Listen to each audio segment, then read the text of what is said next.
নমস্কার,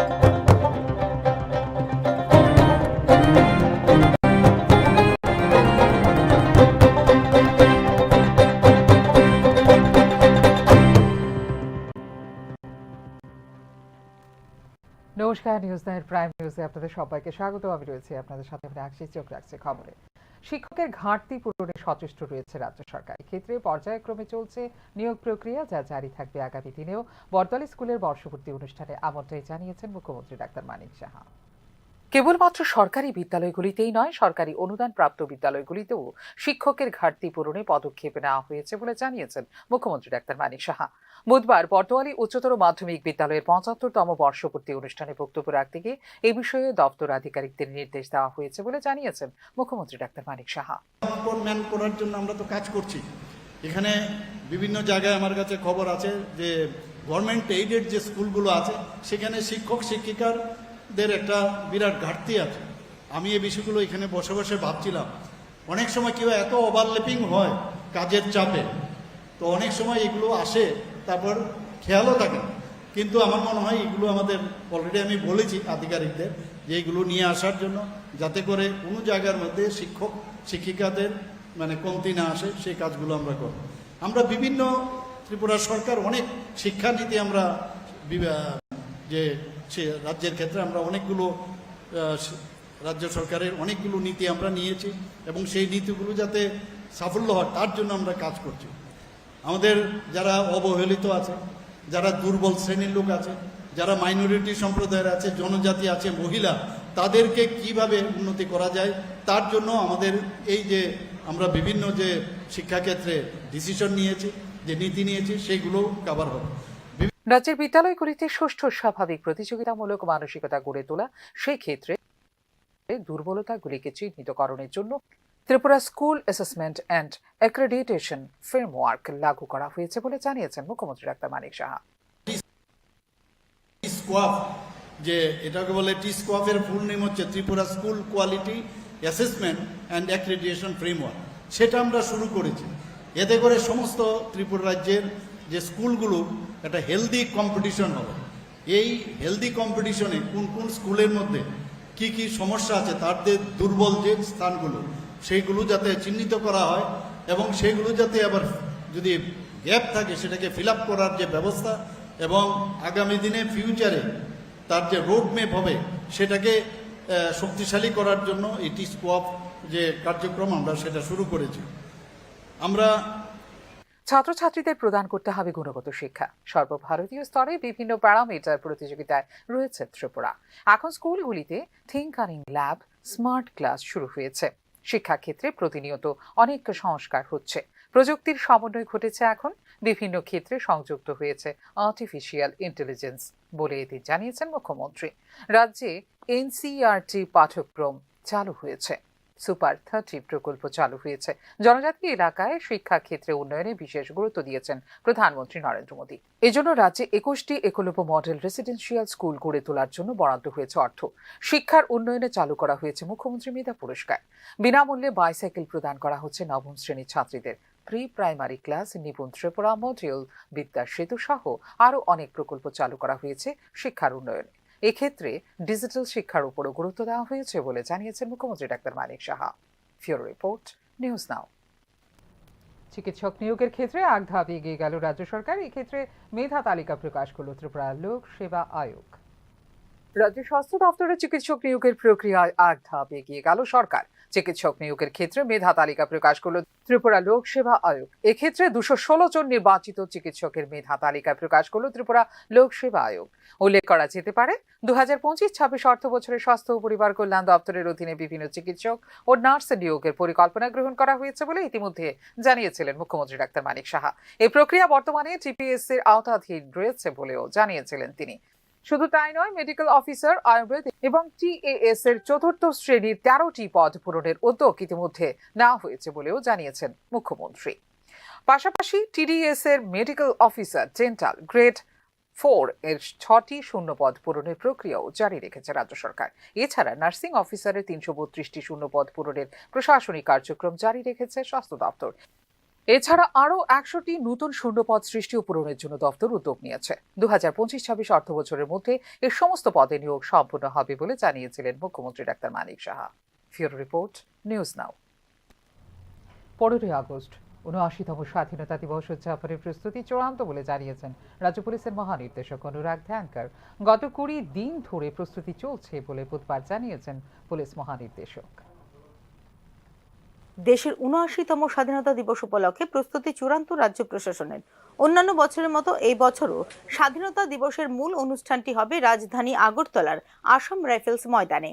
অনুষ্ঠানে জাতীয় পতাকা উত্তোলন করবেন মুখ্যমন্ত্রী ডক্টর মানিক সাহা। অনুষ্ঠানটিকে ঘিরে ইতিমধ্যেই সম্পূর্ণ হয়েছে প্রস্তুতি। বুধবার ময়দানে কুচকাওয়াজের মহড়া অনুষ্ঠিত হয়। এই মহড়ায় উপস্থিত ছিলেন রাজ্য পুলিশের মহানির্দেশক অনুরাগ ধানকর সহ রাজ্য প্রশাসনের অন্যান্য উচ্চপদস্থ আধিকারিকরা। গত 20 দিন ধরে চলছে প্রস্তুতি, তবে বৃষ্টির কারণে মাঠ ভিজে থাকায় কিছুটা সমস্যা হচ্ছে বলে এদিন জানিয়েছেন রাজ্য পুলিশের মহানির্দেশক অনুরাগ ধানকর। हम लोगों ने पूरा प्रैक्टिस किया हुआ है। पिछले करीब 20 दिन से हम लोग प्रैक्टिस कर रहे हैं और सब लोग जो है, आज हमारा बेसिकली देखना था कि फुल ड्रेस रिहर्सल होना था। पूरी ड्रेस में सबको यहाँ पर रिहर्सल करना था। अनफॉर्चुनेटली आज लगातार बारिश हो रही है और ग्राउंड में भी पानी भर गया है। उस वजह से वो तो नहीं हो पाया, लेकिन सब लोगों में जोश है और निश्चित तौर पे परसों जो है इंडिपेंडेंस डे के उपलक्ष्य में हमारी परेड बहुत अच्छी रहेगी। कल भी मैं आया था, कल भी मैंने देखा था, बहुत अच्छी परेड कर रहे हैं ये लोग सभी मिलकर। बहुत सिविल डिफेंस वाले, जो सिक्योरिटी प्लाटून्स हैं, नॉन सिक्योरिटी सभी। এবারের স্বাধীনতা দিবসের কুচকা আওয়াজে অংশগ্রহণ করবে মোট 16টি প্ল্যাটুন। চূড়ান্ত মহড়াতেও দক্ষতার সঙ্গে তাদের প্রদর্শনী উপস্থাপন করে এই প্ল্যাটুনগুলি। অনুষ্ঠানটিকে ঘিরে কাঠামোর নিরাপত্তা ব্যবস্থা গ্রহণ করা হয়েছে গোটা এলাকায়। উল্লেখ করা যেতে পারে 15 আগস্ট সকাল 9:10 আসাম রাইফেলস মাঠে জাতীয় পতাকা উত্তোলন করবেন মুখ্যমন্ত্রী ডক্টর মানিক সাহা। এরপর নিরাপত্তা বাহিনীর জওয়ানদের মার্চ পাস্টে পৌরোহিত্য করবেন মুখ্যমন্ত্রী। পাশাপাশি কুচকা আওয়াজে অংশগ্রহণকারীদের মধ্যে পুরস্কার বিতরণও করবেন মুখ্যমন্ত্রী ডক্টর মানিক সাহা। শেষে ভারতীয়ম শীর্ষক একটি সাংস্কৃতিক অনুষ্ঠান উপস্থাপন করা হবে আসাম রাইফেলস ময়দানে। সেখানে অংশগ্রহণ করবেন বিদ্যালয় পর্যায়ের শিক্ষার্থীরা। ব্যুরো রিপোর্ট, নিউজ নাও। কাগজে কলমে আধুনিক বর্জ্য ব্যবস্থাপনা থাকা সত্ত্বেও দুর্গন্ধ দায় হয়ে ঢেকেছে স্মার্ট সিটি আগরতলাবাসীর কাছে। প্রকল্প বাস্তবায়নের নামে একদিকে অর্থ অপচয়, অন্যদিকে মূল সমস্যাগুলোর দিকে চোখ বন্ধ রাখা, অর্থাৎ পরিকল্পনাহীন কাজের ফলে দুর্বিষহ হয়ে উঠেছে শহরের প্রাত্যহিক জীবন বলেই অভিযোগ সাধারণ মানুষের। স্মার্ট সিটি শব্দ দুটি শুনলেই চোখে ভেসে ওঠে পরিচ্ছন্ন রাস্তাঘাট, আধুনিক বজ্র ব্যবস্থাপনা, নিরাপদ ও টেকসই অবকাঠামো। কিন্তু বাস্তব চিত্র যদি হয় উল্টো, রাস্তার মোড়ে পাহাড় সম পচা আবর্জনা, ফুটপাথে ঘুরে বেড়ানো গবাদি পশু, দুর্গন্ধে নাক চাপা দিয়ে চলা পথচারী, তবে প্রশ্ন উঠতেই পারে, কোথায় যাচ্ছে স্মার্ট সিটি প্রকল্পের কোটি কোটি টাকা? সরকারি হিসেব অনুযায়ী এই প্রকল্পের আওতায় বরাদ্দ হয়েছে 541.04 কোটি টাকা, যার মধ্যে 90% দিয়েছে কেন্দ্র এবং 10% দিয়েছে রাজ্য। কিন্তু এই অর্থ কেবল কাগজে কলমে চকচকে পরিকল্পনার মধ্যে সীমাবদ্ধ বলে অভিযোগ শহরবাসীর। আধুনিক বজ্র ব্যবস্থাপনা প্রকল্প তালিকায় থাকলেও শহরের প্রধান প্রধান বটতলা, গোলবাজার, লেক চৌমুহনী, মঠ চৌমুহনী বাজারগুলোর চিত্র কিন্তু ঠিক উল্টো। প্রতিদিন বাজার শেষে পড়ে থাকা পচা সবজি, ফুল, ফল, যা থেকে ছড়ায় দুর্গন্ধ ও মিথেন গ্যাস। গবাদি পশু ও সারমেয়র দল এই বজ্র টেনে নিয়ে যায় রাস্তায়, ফুটপাথে। কোথাও নেই নির্দিষ্ট কন্টেনার বা প্রক্রিয়াকরণ ইউনিট।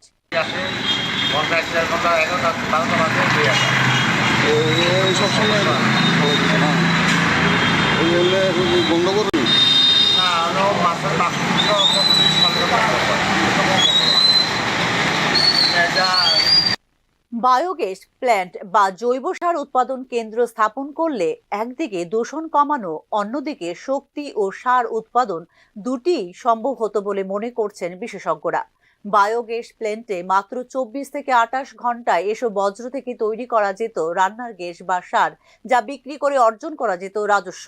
ও শহরের বিভিন্ন জায়গায় থাকা ডাস্টবিনগুলোর অধিকাংশই ভাঙা ও ঢাকনাবিহীন, ফলে বৃষ্টির দিনে বজ্র ভেসে নর্দমায় মিশে জলবদ্ধতা তৈরি করে, আর শুকনো দিনে ধুলোর সঙ্গে মিশে বাতাসে ছড়িয়ে দেয় রোগ জীবাণু। ময়লা সংগ্রহকারী গাড়িগুলিতেও নেই আধুনিক কোনো সিলিং। ফলে পথে পথে গন্ধ ছড়িয়ে তরল বজ্র গড়িয়ে বাড়িয়ে তুলছে দূষণের মাত্রা। কতদিন ধরে মহিলা করো না?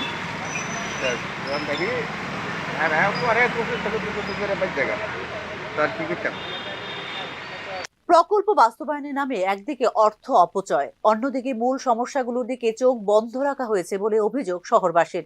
পরিকল্পনাহীন কাজের ফলে দুর্বিষহ হয়ে উঠেছে শহরের প্রাত্যহিক জীবন। এই ক্ষেত্রে প্রকল্পের ব্যয় ও অনুমোদন প্রক্রিয়া নিয়ে আনতে হবে স্বচ্ছতা, করতে হবে আধুনিক বজ্র ব্যবস্থাপনার প্রযুক্তিগত সমাধান বাস্তবায়ন। প্রয়োজনহীন অবকাঠামো নির্মাণের পরিবর্তে নিতে হবে মৌলিক চাহিদা মেটানোর উদ্যোগ। অর্থাৎ শেষ কথা হলো, স্মার্ট সিটি মানে শুধু ইট, রং আর আলো নয়, সচল ও স্বাস্থ্যকর নগর জীবনই হলো স্মার্ট সিটির মূল ভিত্তি। আর সেটা নিশ্চিত করতে না পারলে স্মার্ট সিটির মুরোকে লুকিয়ে থাকা নরক থেকে রক্ষা পাবে না শহরবাসী। ব্যুরো রিপোর্ট, নিউজ নাও।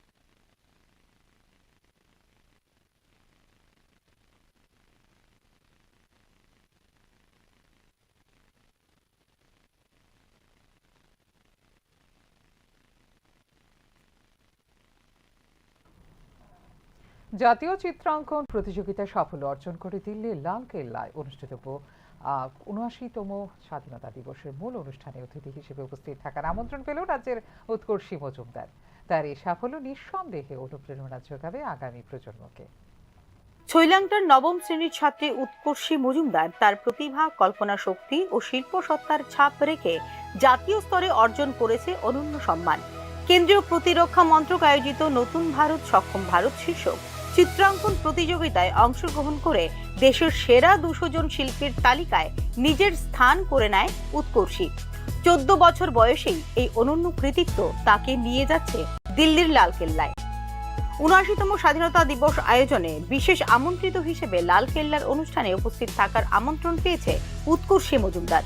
শুধু ব্যক্তিগত সাফল্য নয়, ধলাই জেলা সহ গোটা রাজ্য সাংস্কৃতিক পরিচিতি ও সম্ভাবনার নতুন দিগন্ত উন্মোচন করেছে তার এই কীর্তি। উৎকর্ষীর এই কৃতিত্বে গর্বিত বিদ্যালয়, পরিবার ও এলাকার মানুষজন। ভবিষ্যতের বহু কিশোর কিশোরীর মধ্যে সৃষ্টিশীলতার এই নিঃসন্দেহে ভালোবাসা ও আত্মবিশ্বাস যোগাবে উৎকর্ষী মজুমদারের এই সাফল্য। ব্যুরো রিপোর্ট, নিউজ নাও।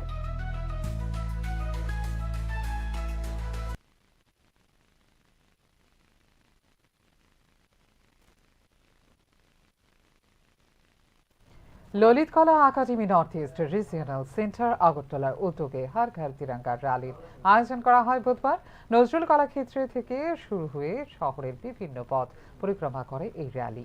৪৫ জন আনসাং ফ্রিডম ফাইটারদের ভাস্কর্য নিয়ে এই র্যালির আয়োজন করা হয়েছে বলে জানিয়েছেন ললিত কলা একাডেমির কার্যনির্বাহী পর্ষদের সদস্য সুমন মজুমদার।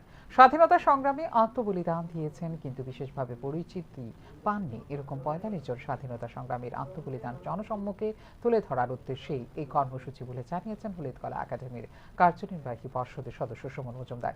দেশের স্বাধীনতা সংগ্রামে সবচেয়ে বেশি আত্মবলিদান দিয়েছেন বাঙালিরা বলে এদিনের অনুষ্ঠানে উপস্থিত থেকে জানিয়েছেন রাজ্যের বরিষ্ঠ সাংবাদিক তথা সম্পাদক সুবল দে।